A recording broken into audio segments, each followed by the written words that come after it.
Hello കൂട്ടുകാരെ, എല്ലാവർക്കും സുഖമല്ലേ? ഇന്ന് കുക്കറിൽ ഉണ്ടാക്കാൻ പറ്റുന്ന ക്യാരറ്റും പിന്നെ തക്കാളിയും പച്ചമുളകൊക്കെ വെച്ച് ഉണ്ടാക്കാൻ പറ്റുന്ന നല്ല പൊള്ളി ഒരു ഐറ്റമാണ് ഉണ്ടാക്കുന്നത്. നിങ്ങൾ ഒരിക്കലും പ്രതീക്ഷിക്കാത്തൊരു ഐറ്റം കേട്ടോ ഇത്. അപ്പോൾ ഇതെങ്ങനെ ഉണ്ടാക്കുന്നത് കണ്ടു നോക്കാം, വായോ. അതിനു മുന്നേ ഈ ചാനൽ സബ്സ്ക്രൈബ് ചെയ്യാതെ ആരെങ്കിലും കാണുന്നുണ്ടെങ്കിലേ പ്ലീസ് ഒന്ന് സബ്സ്ക്രൈബ് ചെയ്ത് സപ്പോർട്ടൂടെ ചെയ്തേക്കണേ. ഇത് ഉണ്ടാക്കാൻ വേണ്ടിയിട്ട് ഒരു കുക്കർ ഒന്ന് എടുത്ത് വെച്ചിട്ട് അതിലേക്ക് ഒരു ക്യാരറ്റ് ഉണ്ടല്ലോ, അത് നന്നായിട്ട് അതിൻ്റെ തൊലിയൊക്കെ ഒന്ന് കളഞ്ഞ് പീൽ ചെയ്ത് ഒന്ന് ക്ലീൻ ആക്കി ഇതുപോലെ ഒന്ന് അരിഞ്ഞ് ചേർത്ത് കൊടുക്കാവേ. ഇനി ഒരു തക്കാളി ഒന്ന് അരിഞ്ഞ് ചേർത്ത് കൊടുക്കാം. കൂടെ ഇനി എരിവിന് വേണ്ടിയിട്ട് പച്ചമുളകും കൂടെ ചേർത്ത് കൊടുക്കുന്നുണ്ട്. ഞാനിവിടെ 2 പച്ചമുളകാണ് എടുക്കുന്നത്. അപ്പം നിങ്ങൾക്ക് വേണമെങ്കിൽ കൂട്ടി കുറയ്ക്കുകയൊക്കെ ചെയ്യാം കേട്ടോ.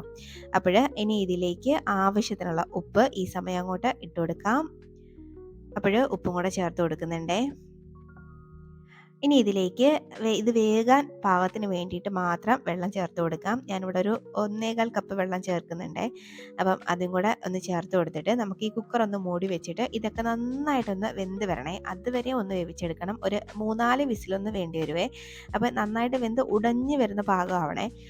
അപ്പം ഞാനിതൊന്ന് അടച്ചു വെച്ചിട്ട് ഒരു 4 വിസിൽ കേൾക്കുന്നവരെയും ഒന്ന് വേവിക്കുന്നുണ്ടേ. അപ്പം ഇതുവരെ ഞാൻ ഫ്ലെയിം ഒന്നും ഓൺ ആക്കിയിട്ടില്ല. അപ്പോൾ കുക്കർ അടച്ചു വെച്ചിട്ട് വെയിറ്റൊക്കെ ഇട്ട് കൊടുത്തിട്ട് ഇത് അടുപ്പത്തേക്ക് മാറ്റുന്നുണ്ട്. ഇനി ഇത് അടുപ്പത്തേക്ക് മാറ്റാം. ഈ അത് വെന്ത് വരുമ്പോഴേക്കുവേ നമുക്ക് ഒരു ചെറിയ കൂട്ടൊന്ന് റെഡിയാക്കി എടുക്കാം. ഒരു മിക്സിയുടെ ജാറിലോട്ട് ഒരു 1/2 ടേബിൾ സ്പൂണോളം കുരുമുളകാണ് കേട്ടോ ചേർത്ത് കൊടുക്കുന്നത്. കൂടെ ഒരു 1/2 ടേബിൾ സ്പൂണ് നമ്മുടെ ചെറിയ ജീരകം ഉണ്ടല്ലോ, അതും കൂടെ ചേർത്ത് കൊടുത്തിട്ട് ഒരു 5-6 അല്ലി വെളുത്തുള്ളിയും കൂടെ ഇട്ട് കൊടുക്കുന്നുണ്ട്. ഇനി ഇതിനകത്ത് മെയിനായിട്ട് ചേർക്കുന്നത് 1 ടീസ്പൂണോളം സാമ്പാർ പൗഡർ ആട്ടോ. ഇതൊരിക്കലും ഒഴിവാക്കരുത്. ഇതാണ് ഇതിന് അത്രയും ടേസ്റ്റ് കൊടുക്കുന്നത്. ഇപ്പം ഞാൻ എന്തും ഉണ്ടാക്കുന്നത് നിങ്ങൾക്ക് ഏകദേശം ഒരു പിടി കിട്ടിയിട്ടുണ്ടാവുമല്ലേ? രസമാണ് കേട്ടോ ഞാൻ ഉണ്ടാക്കുന്നത്. അപ്പോൾ അതും കൂടെ ചേർത്തിട്ട് നന്നായിട്ട് ഇതുപോലെ ഒന്ന് ക്രഷാക്കി എടുത്തുകൊണ്ട് വരണേ. ഇത് മിക്സിയുടെ ജാറിൽ ഇട്ട് കൊടുക്കാതെ ഒരു ഇടികല്ലിൽ വെച്ച് ഇടിച്ചെടുത്താലും മതി. അപ്പോൾ ഇതങ്ങോട്ട് മാറ്റി വെച്ചിട്ട് നമുക്ക് നമ്മുടെ കുക്കറിൽ വെച്ചിരിക്കുന്ന സംഭവങ്ങളൊക്കെ നന്നായിട്ട് ഒന്ന് വെന്ത് വന്നിട്ടുണ്ട് കേട്ടോ. അപ്പോൾ ഒരു 4 വിസിൽ കേട്ടിട്ടുണ്ട്. അടിപൊളിയായിട്ട് നന്നായിട്ട് ഒന്ന് വെന്ത് വന്നിട്ടുണ്ട്. അപ്പോൾ നമുക്കിനി ഇതെന്താണ് ഒന്ന് ഉടച്ചെടുക്കണം കേട്ടോ. അപ്പോഴും ഞാനൊരു സ്മാഷർ വെച്ചിട്ടാണ് ഇതൊന്ന് ഉടച്ചെടുക്കുന്നത്. ഇങ്ങനെ വേണമെങ്കിൽ ഒന്ന് ഉടച്ചെടുത്ത് നമുക്കിത് ഉണ്ടാക്കാം. അല്ലെങ്കിൽ ഇത് നേരെ മിക്സിയുടെ ജാറിലിട്ട് ഒന്ന് അടിച്ചെടുത്താലും മതി.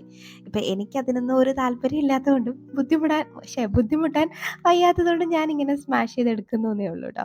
അപ്പോൾ ചെറുതായിട്ടൊന്ന് തണുത്തിട്ട് വേണം മിക്സിയുടെ ജാറിൽ അരയ്ക്കുന്നെങ്കിൽ അരയ്ക്കാൻ വേണ്ടിയിട്ട്. അപ്പോൾ ഇതുപോലെ നന്നായിട്ടൊന്ന് സ്മാഷ് ചെയ്ത് ഞാൻ എടുത്തിട്ടുണ്ട്. ഈ ഭാഗം വരെ ഇടയ്ക്കൊക്കെ ചെറുതായിട്ടൊക്കെ തരിതരിപ്പോഴൊക്കെ കിടക്കുന്നുണ്ടെങ്കിൽ അത് കുഴപ്പമില്ല കേട്ടോ. ഇതുപോലെ ഒന്ന് കിട്ടിയാൽ മതിയാവേ. ഇതുപോലെയാണ് കേട്ടോ. അപ്പം ഈ പാകം വരെ ഒന്ന് സ്മാഷ് ചെയ്ത് എടുത്തിട്ട് നമുക്കിനി ഇതിലേക്ക് പുളിവെള്ളമൊക്കെ ഒന്ന് ചേർത്ത് കൊടുക്കാം. ഞാനൊരു നെല്ലിക്ക സൈസ് വലുപ്പത്തിനുള്ള പുളി എടുത്തിട്ട് അത് പിഴിഞ്ഞ വെള്ളമാണ് കേട്ടോ ചേർത്ത് കൊടുക്കുന്നത്. അപ്പോഴേ ഈ പുളി പിഴിഞ്ഞ വെള്ളം ചേർക്കുന്നതിന് മുന്നേ തന്നെ ഫ്ലെയിം അങ്ങ് ഓണാക്കാൻ മറക്കണ്ട കേട്ടോ. അപ്പം വെള്ളം ചേർത്ത് കൊടുത്തിട്ട് വീണ്ടും നന്നായിട്ട് ഒന്നും കൂടെ അങ്ങ് മിക്സാക്കി എടുത്തിട്ട് നമുക്കിനി ഇതിലേക്ക് ആവശ്യത്തിനുള്ള വെള്ളം ചേർത്ത് കൊടുക്കാം. അപ്പം ഞാൻ ഒരു 1.5 കപ്പോളം വെള്ളം കൂടെ ചേർത്ത് കൊടുക്കുന്നുണ്ട് കേട്ടോ. അപ്പം ചേർത്തിട്ട് ഇനി വീണ്ടും നന്നായിട്ട് ഒന്നും കൂടെ അങ്ങ് മിക്സാക്കി എടുക്കാം. ഇതുപോലെ നന്നായിട്ടൊന്നങ്ങ് മിക്സാക്കി എടുത്തിട്ട് ഇനി നമ്മൾ അരച്ച് മാറ്റി വെച്ചേക്കുന്ന ആ ഒരു ഐറ്റം ഉണ്ടല്ലോ, ആ മിക്സ് കുരുമുളകിൻ്റെയൊക്കെ, അപ്പം അതും കൂടെ അങ്ങോട്ട് ചേർത്ത് കൊടുക്കാം. ആ മിക്സിയുടെ ജാറിലുള്ള എല്ലാം നല്ലപോലെ വടിച്ചങ്ങോട്ട് ഇട്ട് കൊടുത്തോളൂ കേട്ടോ. അപ്പോൾ നല്ലപോലെ എല്ലാം അങ്ങോട്ട് ഇട്ട് കൊടുത്തിട്ട് വീണ്ടും നന്നായിട്ട് ഒന്നങ്ങ് മിക്സാക്കി എടുക്കുന്നുണ്ടേ. അപ്പം ഇത് ഇങ്ങനെ ഒന്ന് ചേർക്കുമ്പോഴേക്കും നല്ലൊരു ടേസ്റ്റും നല്ലൊരു ഫ്ലേവറുമാണ് കേട്ടോ. പ്രത്യേകിച്ച് ഇത് ആ സെയിം ഡേ കഴിക്കുന്നതിനേക്കാളും പിറ്റേ ദിവസമൊക്കെ ഈ രസം കഴിക്കുമ്പോഴേക്കും നല്ലൊരു ടേസ്റ്റാണ് കേട്ടോ. ഭയങ്കര ടേസ്റ്റാണ്. ക്യാരറ്റൊക്കെ കഴിക്കാത്ത കുട്ടികൾക്ക് കൊടുക്കാൻ പറ്റിയ ഐറ്റമാണ് കേട്ടോ. ഇങ്ങനെ കൊടുക്കുമ്പോഴേ അറിയേയില്ല കേട്ടോ. അതുപോലെ നന്നായിട്ടൊന്ന് മിക്സ് ആക്കിയിട്ട് നമുക്കിത് ഇനി ഇതിലേക്ക് ആവശ്യത്തിനുള്ള ഉപ്പ് നമുക്കൊന്ന് ചേർത്ത് കൊടുക്കണം.